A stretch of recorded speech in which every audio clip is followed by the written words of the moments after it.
Hai sobat semangat, assalamualaikum warahmatullahi wabarakatuh.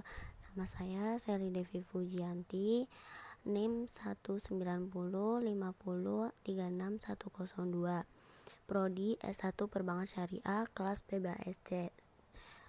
Pada video kali ini saya akan menjelaskan tentang perusahaan fintech syariah. Apa sih yang dimaksud dengan fintech syariah itu? Pengertian perusahaan fintech syariah yaitu merupakan suatu perusahaan kombinasi dari inovasi yang berada di bidang keuangan dan teknologi dalam memudahkan proses transaksi dan investasi yang didasarkan pada dasar-dasar hukum syariah.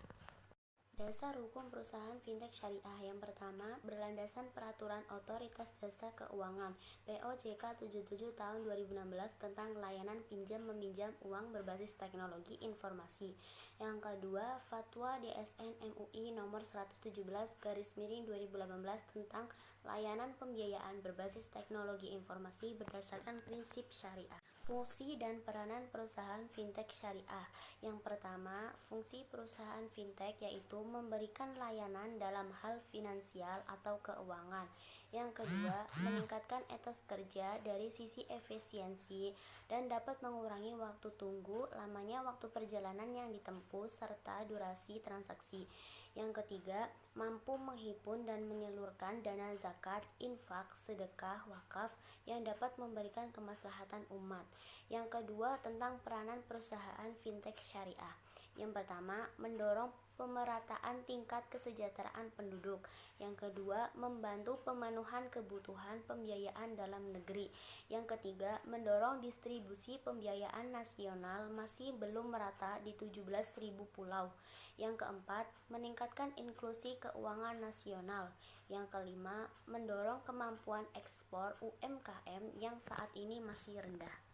Prosedur operasional perusahaan fintech syariah yaitu harus dijalankan sesuai dengan prinsip syariah atau tidak boleh maisir, bertaruh, gharar atau ketidakpastian, dan serta riba. Menaati peraturan yang dikeluarkan oleh OJK nomor 77/POJK.01/2016 tentang layanan pinjam-meminjam uang berbasis teknologi, serta menaati Fatwa DSN MUI nomor 117/DSN MUI-2/2018 tentang layanan pembiayaan berbasis teknologi informasi berdasarkan prinsip syariah. Pembiayaan akan dilakukan berdasarkan akad murabahah, akad ijarah wa iktina, dan akad musyarakah mutanawiyah. Perkembangan perusahaan fintech syariah di Indonesia. Perusahaan fintech di Indonesia secara umum tumbuh dengan pesat dari tahun 2015 hingga 2019 dan sebagian besarnya berasaskan secara konvensional. Terlebih lagi, Humayun Dar yang merupakan Direktur Jenderal Islamic Research and Training Institute atau IRTI di Islamic Development Bank atau IDB berkata nilai industri syariah secara global masih sangat kecil dibandingkan dengan industri konvensional. Namun pada tahun 2018 mulailah bermunculan beberapa fintech syariah yang diharapkan akan menjadi solusi berdasarkan hukum Islam. Tercatat ada 127 perusahaan yang mendaftarkan diri ke OJK data per 30 September 2019 yang mana terdiri dari 119 konvensional dan 9 syariah.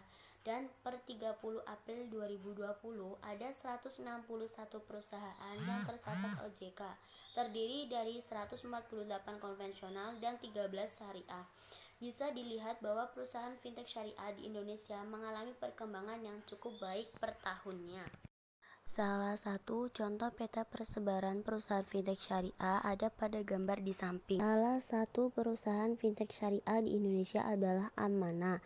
Amanah adalah fintech syariah pertama di Indonesia yang berizin dan diawasi oleh OJK yang hadir untuk mendukung kemajuan para pelaku usaha atau UMKM melalui cara menjembatani para pendana dengan para peminjam. Dalam hal ini, para pelaku UMKM yang membutuhkan modal usaha yang halal melalui program pendanaan bersama atau halal crowdfunding. Kami hadir sebagai perusahaan P2P atau peer to peer lending syariah dengan sistem non-direct funding, yaitu para pelaku UMKM diwajibkan untuk menjadi anggota dari mitra keuangan syariah mikro yang telah terdaftar di Amanah yang berfungsi sebagai lembaga kurasi kelayakan usaha UMKM. Menerapkan dengan sistem pembagian keuntungan dari hasil pendanaan produktif dengan sistem murni bagi hasil antara pendana dengan mitra lembaga keuangan mikro syariah mitra amanah atau BMT atau KSPPS atau BPRS atau lembaga venture syariah atau lembaga keuangan syariah lainnya. Beberapa produk perusahaan fintech syariah yang ada di Indonesia yaitu pembiayaan, wakaf, dan infak. Ayo kawan-kawan, mari bergabung dengan perusahaan fintech syariah yang insya Allah tidak ada riba dan menggunakan sistem bagi hasil, selalu mengedepankan peminjamnya.